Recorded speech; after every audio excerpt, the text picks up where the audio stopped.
ఓం శ్రీ గురుభ్యో నమ. శ్రీ భాగవత కృష్ణ దేశికేంద్రుల వారి శుద్ధ నిర్గుణ తత్వ కందార్థములు. బోధస్థితి పురుష లక్షణమును వివరించుచున్నారు. ఎరుకను విడనాడి యా పురుషుని స్థితి ఎట్టిదనిననా పొందుగ వినుమి సరుపడి సరిపడదనకన్ సరిగ్గా వర్తింపుచుండు సమరాస బుద్ధిన్ కార్యమూలందు సహజ ప్రవృత్తిన్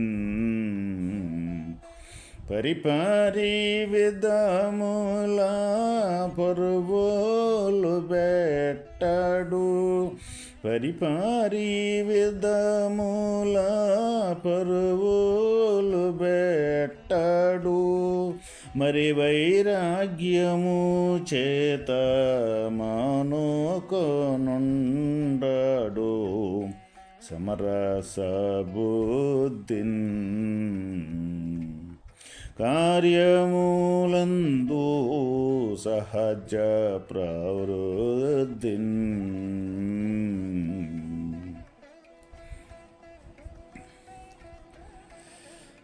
సద్గురుమూర్తి కరుణచే ఎరుకను విడిచిన పురుషుని యొక్క స్థితి ఏ విధముగా నుండునో తెలిపెదనో వినుము నాయన శిష్య. అతడు ఇది సరిపడుననియో చెప్పడు, లేక సరిపడదని చెప్పడు. అటువంటి వాడు సమయోచిత ప్రజ్ఞ చేత ఉంటాడు. అతడు చేయవలసిన సకల కార్యములను సమానురాగ బుద్ధితో సహజముగా చేయుచుండును. ఎండమావులలోని నీటి కొరకు లేడి పరిగెత్తినట్లు మూలము లేక తోచుచున్న నామరూప నటనాత్మక ప్రపంచములోని భోగముల కొరకు అతడు పరుగులు పెట్టడు. లేక ఈ లేని ప్రపంచమందు చేయనిది గాని పొందునది గాని ఏమీయూ లేదని వైరాగ్యముతోనూ కార్యమును చేయక ఏ పనులు మానుకొని ఉండడు. సమానురాగ బుద్ధితో సహజమైన కార్యములందు అతడు ప్రవర్తించుచుండును.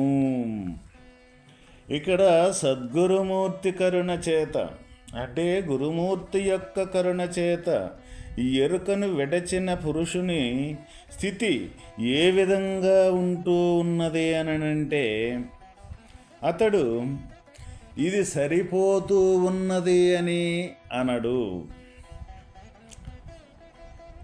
లేక ఇది సరిపడదు అని కూడా చెప్పదు. అంటే సమయోచిత ప్రజ్ఞ చేత ఉంటాడనమాట. అంటే ఏదైనా సరే మనకు లోకానికి సంబంధించిన పనిపాటలు పని విధానాలు ఏ విధంగా ఉంటాయి అంటే, ఏదైనా సరే మనకి చాలలేదు అంటే ఒక వస్తువు ఎవరన్నా ఇచ్చినప్పుడు కానీ, లేకపోతే ఏదైనా సరే మనకి ఒకటి కావాలనుకున్నప్పుడు అది కొద్దిగా దొరికి కొద్దిగా దొరకనప్పుడు అసంతృప్తి చెందటం అనేది జరుగుద్ది. లేకపోతే అది మనకి ఇది చాలలేదు ఇది సరిపోలేదు అని కూడా మనం చెప్తూ ఉంటాం. ఇంకా ఏ విధంగా ఉంటుందంటే, ఇది నాకు సరిపోయింది ఇది చాలు అని కూడా అంటూ ఉంటాం లోక వ్యవహారములో. ఈ లోక వ్యవహారంలో ఒకటి సరిపోతుందని కానీ ఒకటి సరిపోలేదు అని కానీ ఇటువంటి భావన ప్రవృత్తి అనేది మన ప్రతి ఒక్కరికి కూడా జరుగుతూ ఉంటుంది. అయితే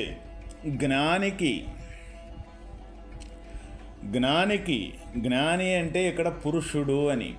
ఈ జ్ఞానికి ఏదైనా సరే ఇటువంటి వ్యత్యాసాలు అంటే ఇటువంటి ద్వంద్వముతో కూడుకున్న భావనలో అటువంటి వాతావరణము తనకే తయారైనప్పుడు జ్ఞాని ఏ విధంగా ఉంటాడు అంటే ఇది సరిపోయింది అని కానీ ఇది సరిపోలేదు అని కానీ అటువంటి యొక్క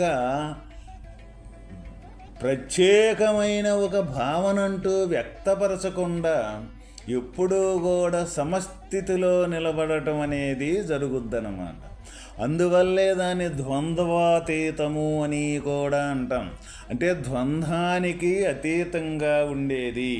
ఇక లోకములో చూసుకున్నప్పుడు ఈ ద్వంద్వాలనేది అనేక రకాలైన ద్వంద్వాలు మనకి కనపడుతూ ఉంటాయి. అనేక రకాలు అని అంటే మంచి చెడు ఒకటి, ఈ రెండు ఈ ద్వంద్వానికి సంబంధించినయే. స్త్రీ పురుష అనే ఈ ద్వంద్వాలకు సంబంధించినయే. పగలో రేత్రి అనే ద్వంద్వాలకు సంబంధించినయే. చిన్న పెద్ద అని ద్వంద్వానికి సంబంధించినయే. ఇట్లా అనేక రకాలుగా ఈ ద్వంద్వాలనేది మన ఈ ప్రపంచంలో చూస్తూ ఉంటాం.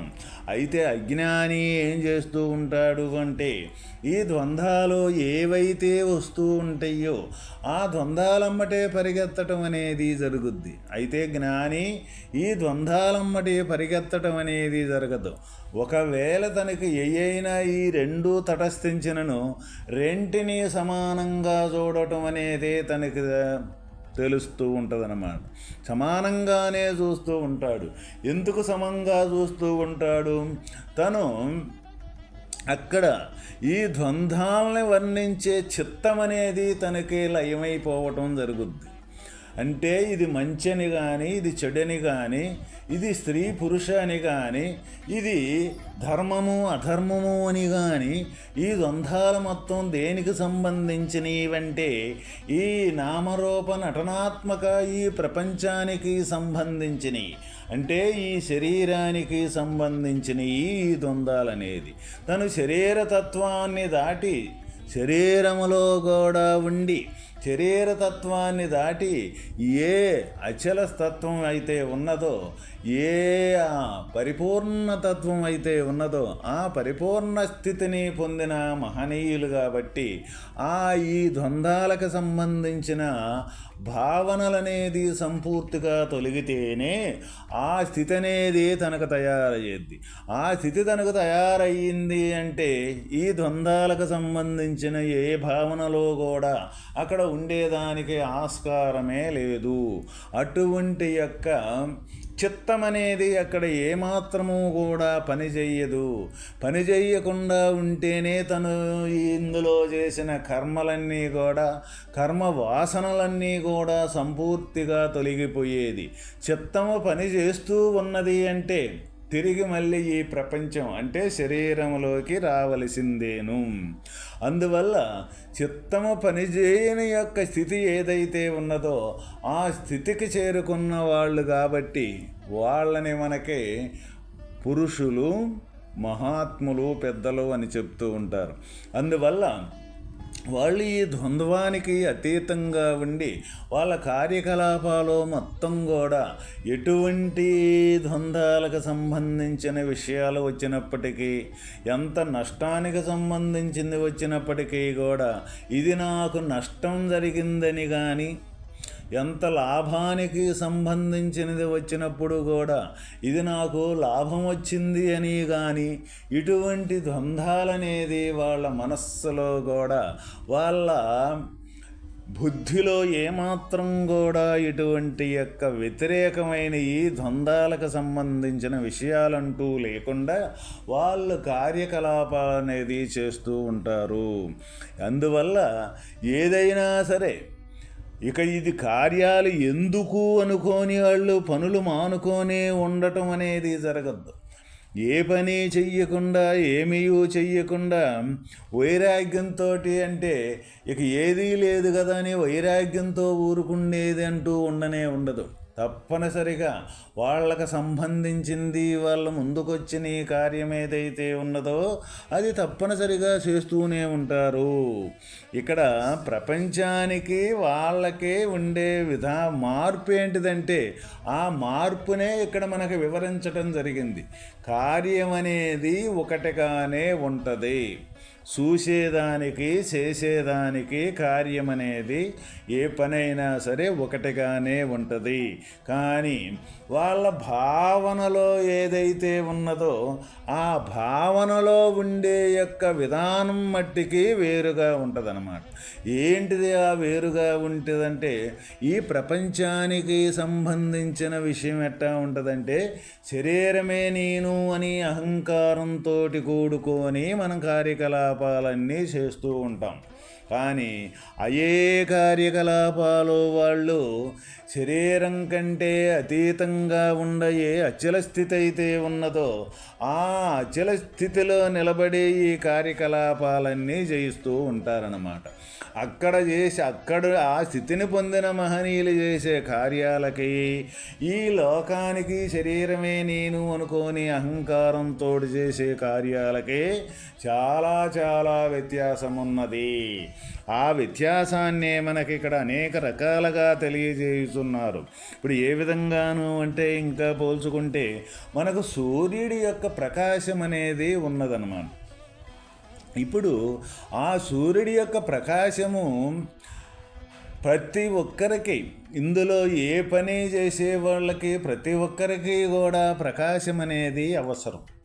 ఆ ప్రకాశం అంటూ ఆ వెలుగంటూ లేకుండా మనం ఎవ్వరం ఏ పని కూడా చేయలేము. కానీ ఆ సూర్యుడి ప్రకాశం మట్టికి నువ్వు ఈ పని చెయ్యి, ఆ పని చెయ్యి, అది దానివల్ల ఇది నష్టము, దీనివల్ల ఇది లాభము అని ఆ ప్రకాశం అంటూ ఎవరికీ కూడా చెప్పదు.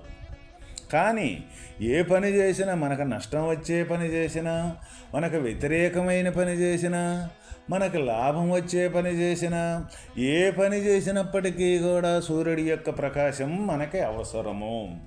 కానీ సూర్యుడి యొక్క ప్రకాశం లేనిదే మనం ఏ పని కూడా ఎవరం చేయలేము. కానీ ఆ సూర్యుడి యొక్క ప్రకాశం మట్టికి ఎవరికి ఏ పని చేయమని చెప్పదు. అదేవిధంగా ఇక్కడ ఏ తత్వాన్నే దర్శించిన మహనీయులు ఎవరైతే ఉంటాడో ఆ సూర్యుడి యొక్క ప్రకాశం ఏ విధంగా ఏ పని చెయ్యముని కానీ చేస్తానని కానీ చెప్పకుండా ఏ విధంగా తటస్థంగా అయితే ఉంటుందో అటువంటి తటస్థమైన భావనతోటి ఏ ద్వంద్వాలకి కూడా కనీసం లోబడకుండా ఆ ద్వంద్వానికి అతీతంగా ఉండే యొక్క స్థితిగా తను ఉండటం అనేది జరుగుద్దన్నమాట.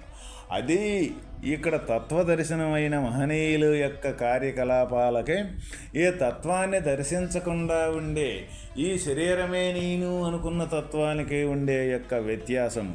ఇక ఈ శరీరంతో ఉండే యొక్క వ్యత్యాసము శరీరం లేని దానికి ఉండదానికి అటువంటి స్థితి మనకే కావాలి అంటే ప్రతి ఒక్కరం కూడా మన స్థితే అది మనకంటే వేరుగా లేనే లేదు. ఎందుకంటే ఏ కార్యం జరిగినా కూడా మనకు తెలిసినా తెలియకపోయినా సరే అక్కడి నుంచే ప్రేరణ జరగటం, అక్కడి నుంచే ఈ కార్యానికి సంబంధించిన ప్రణాళికలు అనేది వేసుకోవటం, ఆ ప్రణాళికతోటి సంబంధించిన కార్యాలనేది చేయటం అనేది జరుగుతూ ఉన్నది. కానీ ఇక్కడ మనం ఈ లోక వ్యవహారంలో ఏం చేస్తూ ఉంటామంటే శరీరం కాణించే మనకు తెలుసుద్ది కాబట్టి ఈ శరీరానికి సంబంధించిందే నిజము అనుకొని ఈ శరీరమే నేను అనుకొని అహంభావం అహంకర్తృత్వ భావాలతోటి అంతా నేనే చేస్తూ ఉన్నాను, ఈ శరీరం అనే నేనే చేస్తూ ఉన్నాను అని మన భావనలో మన క్రియలు మన ఆలోచనలన్నీ ఏ విధంగా ఉంటాయి. కానీ అక్కడ ఈ సర్వవ్యాపకత్వం చెందిన ఏ అచల తత్వం అయితే ఉన్నదో, ఏ నిరాకార స్వరూపమైతే ఉన్నదో ఆ మూలమైన స్వరూపమే దానై ఉంటాడు. కాబట్టి అక్కడి నుంచి జరిగే ఏ క్రియలు కూడా ఈ కర్తృత్వ భావనలనేది అక్కడ ఉండేదానికి ఆస్కారమే లేదు. సర్వవ్యాపకత్వం అందరికీ కార్యాలకే మూలమైన స్వరూపం, అన్ని జీవరాశులకి ఆధారమైన స్వరూపం. అన్నీ ఈ ప్రపంచానికి పంచభూతాలకి కూడా ఆధారమైన స్వరూపం. ఈ పంచభూతాలను కూడా నడిపించి మార్పించే మార్పులు చేర్పులు చెందేదానికి ఆధారమైన స్వరూపము ఆ స్వరూపం. అందువల్ల అక్కడి నుంచి జరిగే కార్యాలు ఏ విధంగా ఉంటాయి అంటే అక్కడ గుర్తెరిగేదంటూ ఏమీ లేదు. సహజ సిద్ధంగానే ఆ కార్యకలాపాలు అనేది జరిగిపోతూ ఉంటాయి. కాబట్టి మానవుడై పుట్టినందుకు అటువంటి యొక్క స్థితిని పొందటమే ఇక్కడ మానవుడి యొక్క కర్తవ్యము అని మనకు పెద్దలు వేదాలలో కానీ అనేక రకాలుగా మనకి భాగవతంలో భారతంలో ఈ భగవద్గీత అనేక రకాలుగా మనకి మానవుడై పుట్టినందుకు తెలుసుకోవాల్సింది పొందదగింది ఆ సృష్టికి మూలమైన వస్తువునే తప్ప ఈ అన్యదా ఈ సృష్టిలో ఉండి కొద్దిసేపు లేకుండా పొయ్యే యొక్క మార్పులు చెందేవి కాదు అని మనకి ఘంటాపదంగా తెలియజేయటం జరిగింది. కాబట్టి మనమేం చేస్తూ ఉన్నాం? నిద్రలేసింది మొదలు ఈ శరీరమే నిజము అనుకుంటూ ఉంటాం, ఈ శరీరానికి సంబంధించింది చేస్తూ ఉంటాం. దీంతో వచ్చిన యొక్క కష్ట నష్టాలు మంచి చెడులు తలమునకలై దీంతో తలపడుతూ ఉంటుంటాం. కానీ ఏ క్షణానికి ఏం జరుగుద్దో కూడా మనకు తెలియదు. ఏదైనా సరే జరిగిపోతూ ఉంటే మళ్ళీ జరిగిపోతూ ఉండేదాన్ని అనర్థకాలు జరిగేదాన్ని చూస్తూనే ఉంటుంటాం. రేపు మనది కూడా అంతే అని అనుకుంటుంటాం. మళ్ళీ యథామావులుగా మరిపు చెంది మళ్ళీ మన యొక్క పరుగులాటలో ప్రయాణం చేస్తూ ఉంటాం. అందువల్ల ఈ జీవితం అనేది నిజమైనది కాదు అని మనకి అనేక ఉపమానాల ద్వారా మనకు పెద్దలు అనేక రూఢీల ద్వారా మనకు తెలియజేస్తూ ఉన్నారు. కాబట్టి ఇది ప్రతి ఒక్కరము కూడా ఎవరికి వాళ్ళమే మనం ఆలోచించి ఎవరికి వాళ్ళమే మనం దీన్ని యోచించి ఏ తత్వాన్ని పొందితే తిరిగి రాని తత్వంగా మారిపోతామో ఆ తత్వాన్ని పొందటమే మానవుడి యొక్క కర్తవ్యము బాధ్యత అని మనకి అనేక రకాలుగా ఈ కృష్ణదేశిక ప్రభువుల వారు ఈ శుద్ధ నిర్గుణ తత్వ కందార్థాల ద్వారా ఒక శిష్యునికి ప్రబోధం చేసే విధాన మన ఈ ప్రపంచాన్ని మొత్తానికి కూడా తెలియజేయటం జరుగుతూ ఉన్నది. ఓం తత్సత్.